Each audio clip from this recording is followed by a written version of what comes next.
Hello and welcome. I'm Reverend Yin, founder of Evolving Enneagram and the author of The Enneagram of the Soul, a 40-day spiritual companion for the 9 types. And I'm Angela Joy, Evolving Enneagram Faculty. So if you've been seeking a compassion-based contemplative approach to Enneagram-informed transformation, you are in the right place. This is where contemplation meets the Enneagram. We are in week 11 of a 12-week Sunday talk series based on the theme Evolving Toward a Unifying Vision. The specific theme for the next 2 weeks is Contemplative Activism, Next Steps. Today's talk title is Be, See, Love, Contemplation in Action or in Action. So we'll take this in 3 parts. In part 1, I'll explore the concept of be, see, love as the trifold nature of contemplation itself. And then Angela will share a practice called Ora et Labora. Then I'll end with exploring being, seeing, and loving action by Enneagram Type. So let's begin. So to begin, I'd love to just mention how contemplation is often considered the opposite of action, right?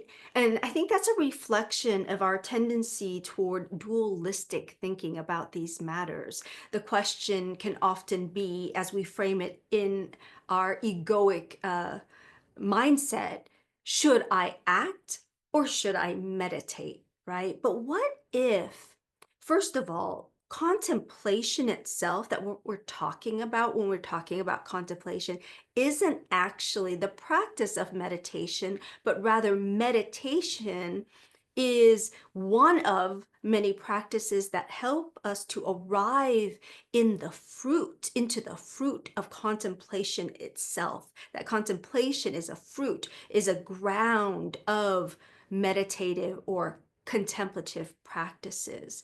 And so looking at it that way, contemplation as this bigger space or field of being, today I want to just offer a perspective that perhaps contemplation itself is not something that's like versus or opposed to action, but contemplation itself is triadic in its nature. And in particular, we might look at it as phases of contemplation: being, seeing, and loving, or acting in love. So be, see, love. And then when we find that we are maybe not acting or expressing with the love that we hope to possess or express, that perhaps we can look at it more like our actions are then in that moment starved of that spiritual nourishment that is the being or even seeing phase of contemplation. And to be clear, though, just again to address what is this common like dualistic thinking about going to a place of contemplation, if you will, to recognize that this return to this ground of being isn't meant to be an escape from life, but a vital creative part of this divine dance of being, seeing, loving. And so I want to share some words from a January 7th, 2020 daily meditation offered by Father Richard Rohr on the topic of silence, the great teacher. He writes, "To be clear, the kind of silence I'm describing does not ignore injustice. While some folks who claim to be enlightened contemplatives are merely navel gazers, as Thomas Merton suggested, there are others who use silence to advance the cause of justice. So we must find the stillness at the core of the shout, the pause in the middle of the Amen as first steps toward restoration." So the contemplation infused showing up for justice, for love, right, for unity. And of course, we in the Enneagram world love our triads. So I wanted to share that this teaching is deeply informed by an article by Marina Berzins McCoy entitled Contemplation in Action. This is found on the ignatianspirituality.com website. And again, she offers this triadic framework on contemplation in action. And so I want to be clear that this framework of learning how to be, learning how to see, and learning how to love comes from her, and I've adapted it a bit. So, number one, learning how to be.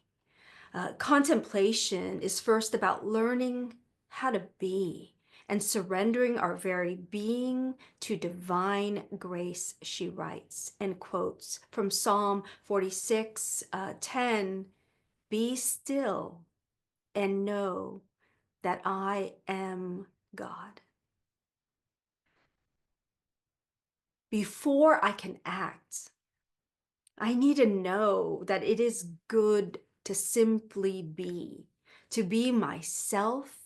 And for those of us who identify with the notion of God or the divine, to be myself before God, to be loved, and with my gifts and my faults as I am, right? And to know, like, are these qualities truly acceptable?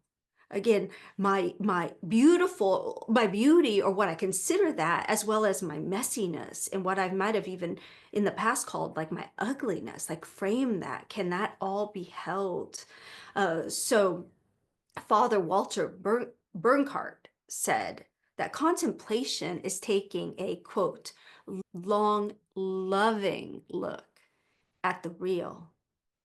But before we can take that long look of love at anyone or anything else, we have to allow the divine to take a long, loving look at ourselves, at you, at me, to be beheld in that loving gaze. So, an experience that we find as we enter more and more often into that field that we might call contemplation. And so, how the universe holds you, beholds you, mirrors us, mirrors me. Like that's this vital first step of being. And then, number two, learning how to see. So, in this trifold nature of contemplation, we might see contemplation as being about learning how to be attentive and present to the possibility of grace wherever you are, whatever you are doing. I remember Cynthia Bourgeault once talked about centering prayer as a path for helping us to see in the dark. And I love that notion that despite the outer appearance of darkness or challenge, that there is a seeing of the divine grace or love or beneficence that underlies, that is the essence of our shared like reality. And in CPR, contemplative practices in the Enneagram groups, as well as our Saturday program, we've been learning about how this Enneagram lens can cloud the seeing. We've been learning compassionate communication to go beyond the seeing of the exterior, like strategy that people use, that we use, and see like needs, universal human needs behind it. And then we've also studied cognitive biases to again improve our capacity to see what is actually there rather than through a distorted lens. So, in matters of social justice, it's vital to first see truly, right? To listen rather than imposing our preset, biased ideas of what we think someone else might need or what the world might need. In Matthew chapter 13, verse 13, Jesus said, "Seeing, they see not, and hearing, they hear not." How many of us think, Oh, yeah, that's right. When we're talking about them, right? They are not, but not about ourselves. And so that invitation to this place of contemplation where our own seeing opens up. And then finally, phase three, so that's more apropos than the word step, which I used earlier, learning how to express love. Contemplation expresses or otherwise moves into action, words or actions as love. Love being the ground of being. And then A Course in Miracles teaches it's love's nature to extend itself. Like it's the very nature of being love. And Pathways of Light, commenting on A Course in Miracles, said this: it is gratifying to know that we are constantly being blessed by every thought of love anyone offers to anyone. Love is one and love unites us all. In that unity, love's gifts are given equally to all. Love can make no exceptions and be itself. Love is forever extending because that is what love does and is. Every forgiving thought opens the door to love's extension, and its blessing is received by all. Mm, wow. Just take a moment with that. So, I want to share that some of you already know that I've had some recent health challenges in the past 2 months. They've been pretty hard, painful. And I realized, even like processing it through today's lesson as I grappled with it, I could realize in that sort of dance between like being, seeing, doing, and knowing my three lens definitely leans toward the doing. I found that I was doing at a level that it was like away from love, right? Because it was away from like self-compassion, and so overdoing, doing in a way that isn't from my overflow of love from within me. It's like my body rebelled. And what's interesting though is the difference today is like in the past, from my type 3 lens, I would have been like, my body is in the way. Like that this hardship is in the way of my loving doing, as I see my loving doing to be. And the difference here today, just having this, just albeit somewhat tenuous link to this being in this moment of overdoing, at least the awareness that I'm in a phase where there is more doing, and the dropping into allowing myself to not do in active ways in the world, to allow a sense of tapping into this fruit of the practice, the wellspring that allows me to be, is something that I've been practicing even just this week. And I can already, through taking certain days off where I'm like, there's another teacher leading this group, I don't have to go, right? And seeing like how that is restorative of my being in a way that allows me to show up, not from a place where I'm trying to love without having the love flow from my center, if you will. And so, talking about this dance, I want to invite Angela to come in and share about this beautiful practice she introduced me to called Aura et Labora. So, Angela. Thanks, Nian. Before I get to Aura et Labora, I thought that I would kind of take you down a little journey of my own spiritual unfoldment whenever it comes to kind of this dance that we're talking about, when it comes to contemplation and seeing, whether it's ourselves or others or the world around us, and then love and action. So when I was a teenager, I fell head over heels in love with God, and I passionately devoured the scriptures and demonstrated my faith at high school by morally setting myself apart from other students.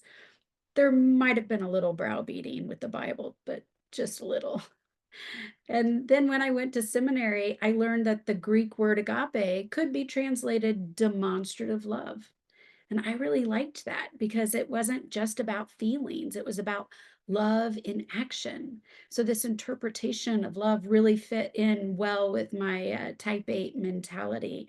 I loved God and I thought people were a mess, so I could straighten them out with God's love. I kind of thought that if my love was unconditional, they'd finally come around on my way of thinking, which of course is not unconditional at all. Then, when I turned 40, I experienced severe adrenal fatigue. I couldn't sleep. I couldn't do much of anything. My doctor said that I needed to stop doing so much. And so it was at this time that I learned the deeper practices of being. I spent hours in quiet stillness and solitude, searching within and seeing my inner world in a new light. My time with the divine shifted from actively trying to change the world outside me by yielding to the changes being done within me. And love deepened and softened me as I entered into this slower, still, quiet part of my life. I became at that time, I think, much more contemplative. And my body healed, but I could still lose myself for hours and hours in reading the mystics and journaling and self reflection. Um, but if I don't perceive myself as having enough time to do that, it's still easy for me to default to my type 8 strategy of impacting the world around me with my busyness. And I want to love the world, to be the hands and feet of the divine, but there's just so much to do, and there's so many ways to do it. There's a very big world, there's a lot to try to impact. And so I found that I've just gotten tired of trying to compartmentalizing, like, here's my devotional time. And then here's the rest of my life, and I'm busy trying to, and if this isn't too busy, then I've got more time for this. That's when I heard Cynthia Bourgeot start to teach about ora et labora. It's this Latin phrase meaning literally prayer and work. And it's a motto emphasizing the importance of balancing prayer and work as advocated by Saint Benedict, who viewed prayer and work as partners. So it encourages this balanced approach to life, dedicating time to both prayer and various tasks that would help to serve the community. On the practice itself, Joan D. Chittister, a vowed religious sister of the Order of Saint Benedict, writes this about Ora et Labora. Time was to be spent in prayer, in sacred reading, in work, and in community participation. In other words, it was to be spent on listening to the word, on study, on making life better for others, and on community building. It was public as well as private. It was private as well as public. It was balanced. No one thing absorbed the human spirit to the exclusion of the other. Life was made up of many facets, and only together do they form a whole. Physical labor and mental prayer and social life and study and community concerns were all pieces of the puzzle of life. Life flowed through time with time as its guardian. So, this has become my new spiritual practice for the year in an attempt to find balance. From the ground of being, I can see myself and the world around me through new eyes in contemplative practices. And then from that same ground of being, I can do what presents itself to me each day. I'm learning to structure my day intentionally to include at regular times and intervals, individual and communal contemplation and study, preparing myself to see how to care for myself and others, and how to see how I might actively show up for the good of the community. In already just a few short months, I feel more grounded, less rushed, and more resourced to see how to lovingly respond to the moment. Every moment has more space and meaning, and I'm experiencing in a fuller way what Paul meant when he wrote, "Pray without ceasing." When love is the ground of my being, life is less about fitting it all in or I fail, and more like a dance. It's like these pauses of prayer and these steps of action, the rhythm that ebbs and flows, one naturally leading into the other until the dance becomes so fluid that everything is prayer and seeing and action all the time. So, with that, I'll hand it back over to Nian. Thank you so much, Angela. So beautiful. So yes, let's talk about this dance of being, seeing, and loving by Enneagram type. Again, these aren't like the end all be all. They're just sort of like suggestions, ideas related to your type around this dance. And to recognize again from the starting point that contemplative practice, which we advocate, is not itself contemplation. Contemplation is rather this state or this field of being, maybe a dance of being that is the fruit of the practice. So with that, I want to start with type 1. And you might take a moment now, if you're in a place where it's comfortable to do so and safe to do so, you might even just take a moment to close your eyes or really situate yourself in a posture that feels receptive, sometimes like open palm as you receive these words for all the types. So for Enneagram type 1, in stillness, I am the beauty and serenity of being. From stillness, I realize the innate holiness and perfection in all that is. And from this holy view, I take action to bless and praise and multiply the goodness I see.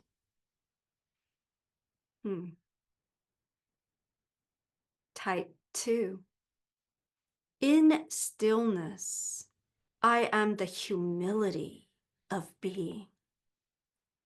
From stillness, I realize the equal deservedness of all life, including my own. From this holy view, I take action not to give from my need, but from my overflow. Type 3. In stillness, I am authentic being. From stillness, I realize the innate worthiness of all life, including my own, beyond appearances. And from this holy view, I refrain from separate action and move as one with the divine flow of life. Type 4. In stillness, I am balanced being. From stillness, I realize my inseparability with the One and how in truth I have never been abandoned. From this holy view, I take creative action to express commonalities and not just distinctions or differences. Type 5. In stillness, I am open and transparent being. From stillness, I realize my inseparable place in the tapestry of life. From this holy view, I take action to generously participate in rather than detachedly observing the world. Type 6. In stillness, I am the loyal steadfastness of being. From stillness, I realized a solid spiritual ground beneath me and all of life.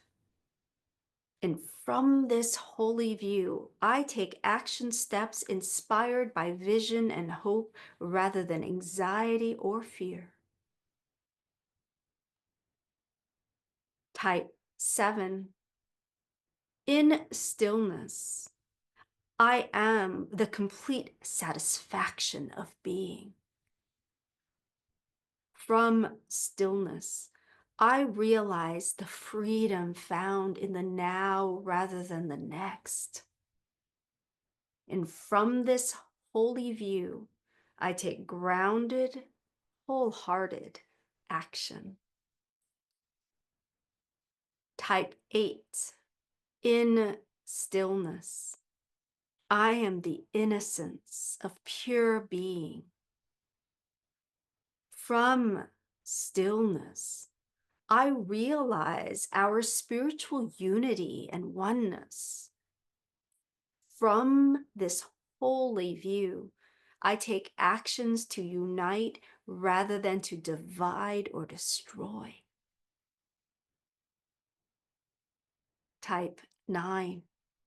In stillness, I am the bliss of being. From stillness, I realize the divine presence in my own engaged presence. And from this holy view, I take assertive action as the force of spirit that I am. And so you are, and so it is. And so I'll close with these words by Cynthia Bourgeault from her book, Centering Prayer and Inner Awakening. At first, when you begin a practice of meditation, it feels like a place you go to. You may think of it as my inner sanctuary or my place apart with God. But as the practice becomes more and more established in you, so that this inner sanctuary begins to flow out into your life, it becomes more and more a place you come from. It is a bedrock of spiritual intelligence, a sense of connectedness known from so deeply within you that nothing can shake it. This is the ground of what tradition calls theological hope, the hope that can never be taken away, because you simply know your abiding union in this place of interconnection, and you know that nothing can possibly fall out of God, fall out of love. And so it is. Namaste.